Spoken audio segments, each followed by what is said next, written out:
ಅಸ್ಸಲಾಮಲೈಕುಮ್. Hi ನನ್ನ sweet family, ಹೇಗಿದ್ದೀರಾ? ಅಲ್ಹಮ್ದುಲಿಲ್ಲ, ನಾನು ಚೆನ್ನಾಗಿದ್ದೀನಿ. ನೀವು ಚೆನ್ನಾಗಿದ್ದೀರಾ ಅಂತ ಅಂದ್ಕೊಳ್ತೀನಿ. ಯಾವಾಗಲೂ ಚೆನ್ನಾಗಿರಿ, ಖುಷಿಯಾಗಿರಿ. ನಿಮ್ಮ ಪ್ರೀತಿ ಸದಾ ನನ್ನೊಟ್ಟಿಗೆ ಯಾವಾಗಲೂ ಇರಲಿ. ಸೊ ನಾನು ಇವತ್ತು ಮಾಡ್ತಾಯಿದ್ದೇನೆ ಒಂದು ಪಾಲಕ್ಕಿದ್ದು ಡಿಫ್ರೆಂಟ್ ಸ್ಟೈಲಲ್ಲಿ ಒಂದು ಪಲ್ಯ. ತುಂಬಾ ಟೇಸ್ಟಿ ಆಗುತ್ತೆ. ಚಪಾತಿ ಒಟ್ಟಿಗೆ, ರೊಟ್ಟಿ ಒಟ್ಟಿಗೆ, ಒಂದು ಸ್ವಲ್ಪ ರೈಸಿಗಷ್ಟು ಸೈಡ್ ಡಿಶ್ ಸೂಪರ್ ಆಗುತ್ತೆ.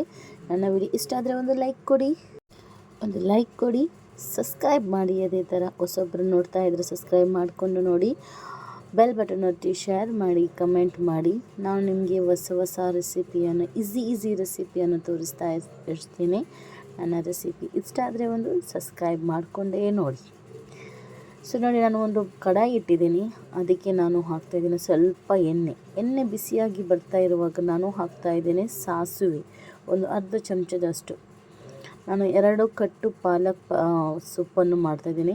ಮತ್ತು ನಾನು ಹಾಕ್ತಾಯಿದ್ದೀನಿ ಸ್ವಲ್ಪ 1/4 ಚಮಚದಷ್ಟು ಜೀರಿಗೆ ಮತ್ತು ಒಂದು ದೊಡ್ಡ ಈರುಳ್ಳಿ ಕಟ್ ಮಾಡಿ ಹಾಕ್ತಾಯಿದ್ದೀನಿ. ತುಂಬ ಸಿಂಪಲಾಗಿ ಮಾಡ್ತಾಯಿದ್ದೀನಿ, ಆದರೆ ತುಂಬ ಟೇಸ್ಟಿ ಆಗುತ್ತೆ. ನಾನು ಚಪಾತಿಗೋಸ್ಕರ ಮಾಡ್ತಾಯಿದ್ದೀನಿ. ನಮಗೆ ಉಪವಾಸ ಅಲ್ವಾ, ಸೊ ನಮಗೆ 4 ಗಂಟೆ ಎದ್ದು ಊಟ ಮಾಡಲಿಕ್ಕೆ ಇರುತ್ತೆ. ಸೊ ಅದಕ್ಕೆ ನಾನು ಚಪಾತಿಗಷ್ಟಿಗೆ ಮಾಡ್ತಾಯಿದ್ದೀನಿ. ಸ್ವಲ್ಪ ಬೆಳ್ಳುಳ್ಳಿ ಕಟ್ ಮಾಡಿ ಹಾಕಿದ್ದೀನಿ. ಮತ್ತು ನಾನು ಹಾಕ್ತಾಯಿದ್ದೀನಿ ಒಂದು ಟೊಮೆಟೊ. ನಾನು ಇದು ಬೆಳಗ್ಗೆ 4 ಗಂಟೆಗೆ ಎದ್ದು ಈ ಪಲ್ಯ ಮಾಡ್ತಾಯಿದ್ದೀನಿ. ಯಾಕಂದರೆ ಅಷ್ಟು ಈಸಿನೂ ಉಂಟು, ಅಷ್ಟು ಟೇಸ್ಟಿನೂ ಉಂಟು, ಅಷ್ಟು ಬೇಗನೂ ಆಗುತ್ತೆ. ಸೊ ನಾನು ಅದಕ್ಕೆ ಹಾಕ್ತಾಯಿದ್ದೀನಿ ರುಚಿಗೆ ಬೇಕಷ್ಟು ಉಪ್ಪು ಹಾಕ್ತಾಯಿದ್ದೀನಿ. ಸ್ವಲ್ಪ ಟೊಮೆಟೊ ಮತ್ತು ಈರುಳ್ಳಿ ಸ್ವಲ್ಪ ಸ್ಮೂತ್ ಆಗ್ತಾ ಇರಲಿ ಅಷ್ಟನಕ ನಾನು ಒಂದು ಪಾತ್ರೆಯಲ್ಲಿ ಸ್ವಲ್ಪ ಒಂದು ಕಡಲೆ ಹಿಟ್ಟು, ಒಂದು 3-4 ಚಮಚದಷ್ಟು ಕಡಲೆ ಹಿಟ್ಟನ್ನು ಫ್ರೈ ಮಾಡ್ತಾ ಇದ್ದೀನಿ. ಯಾಕಂದರೆ ಅದು ಹಸಿ ವಾಸನೆ ಹೋಗೋ ತನಕ ಫ್ರೈ ಮಾಡಬೇಕು. ಗ್ಯಾಸನ್ನು ಸ್ಲೋ ಇಟ್ಟು ಫ್ರೈ ಮಾಡ್ಕೊಳ್ಳಿ, ಕಲರ್ ಚೇಂಜ್ ಆಗಬೇಕು, ಅಷ್ಟು ತನಕ ಫ್ರೈ ಮಾಡಿ.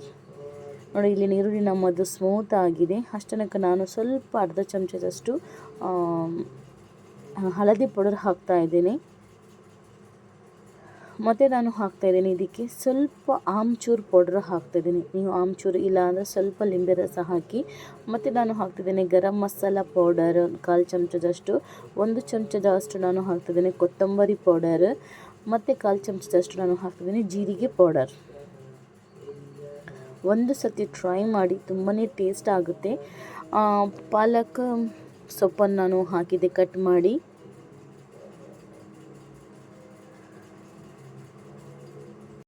ಪಾಲಕ್ ಸೊಪ್ಪನ್ನು ಒಳ್ಳೆಯಿಂದ ತೊಳೆದು ಕಟ್ ಮಾಡಿ ನಾನು ಅದಕ್ಕೆ ಮಿಕ್ಸ್ ಮಾಡಿ ಮಾಡ್ತಾಯಿದ್ದೇನೆ.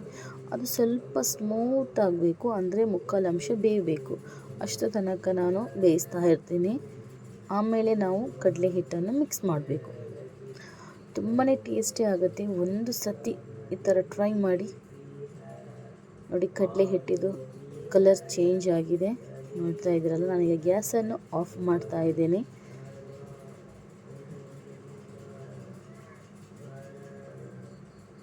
ಆಮೇಲೆ ನಾನು ಕಡಲೆ ಹಿಟ್ಟು ನೋಡಿ, ಇದು 1/4 ಅಂಶ ಬೆಂದಿದೆ. ನೀರು ಹಾಕಬೇಡಿ, ನೀರು ಹಾಕೋದೇ ಬೇಯಿಸಿ, ಯಾಕಂದರೆ ಪಾಲಕ್ ಸೊಪ್ಪಿನ ನೀರಂಶ ಬಿಡುತ್ತೆ.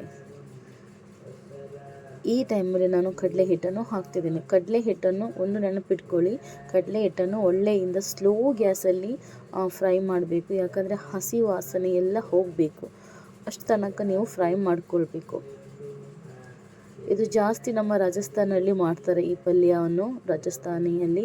ಸೊ ಇದು ತುಂಬಾ ಟೇಸ್ಟಿ ಆಗುತ್ತೆ. ಒಂದು ಸತಿ ಡಿಫ್ರೆಂಟ್ ಸ್ಟೈಲಲ್ಲಿ ಪಾಲಕ್ ಸೊಪ್ಪನ್ನು ಇದ್ದರೆ ಈ ಥರ ಟ್ರೈ ಮಾಡಿ.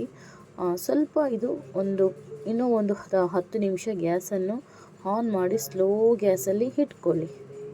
ನೀರು ಏನು ಹಾಕಬೇಡಿ. ನಿಮಗೆ ನೀರು ಬೇಕು ಅಂದರೆ ಸ್ವಲ್ಪ ಹಾಕ್ಕೊಳ್ಳಿ, ಕಡಲೆ ಹಿಟ್ಟು ಹಾಕಿದ ನಂತರ. ಇದು ಚಪಾತಿ ಒಟ್ಟಿಗೆ ತುಂಬಾ ಟೇಸ್ಟಿ ಆಗುತ್ತೆ. ಉಪವಾಸಕ್ಕೆ ಅಂತ ನಾನು ಮಾಡಿದ್ದೇನೆ. ಬೆಳಗ್ಗೆ ಎದ್ದು ಅದು 4 ಗಂಟೆಗೆ ಎದ್ದು, ಯಾಕಂದರೆ ಇದು ತುಂಬ ಬೇಗನೂ ಆಗುತ್ತೆ. ಬಿಸಿ ಇರುವಾಗನೇ ಮಕ್ಕಳಿಗೇನೂ ಗೊತ್ತಾಗಲ್ಲ. ಟಿಫಿನ್ ಒಟ್ಟಿಗೆ ನೀವು ಈ ಥರ ಮಾಡಿ ಕೊಡ್ಬೋದು, ಅಷ್ಟೊಂದು ಟೇಸ್ಟಿ ಆಗಿರುತ್ತೆ. ನೋಡ್ತಾ ಇದ್ದೀರಲ್ಲ ಯಾವ ಥರ ಬಂದಿದೆ ಅಂತ.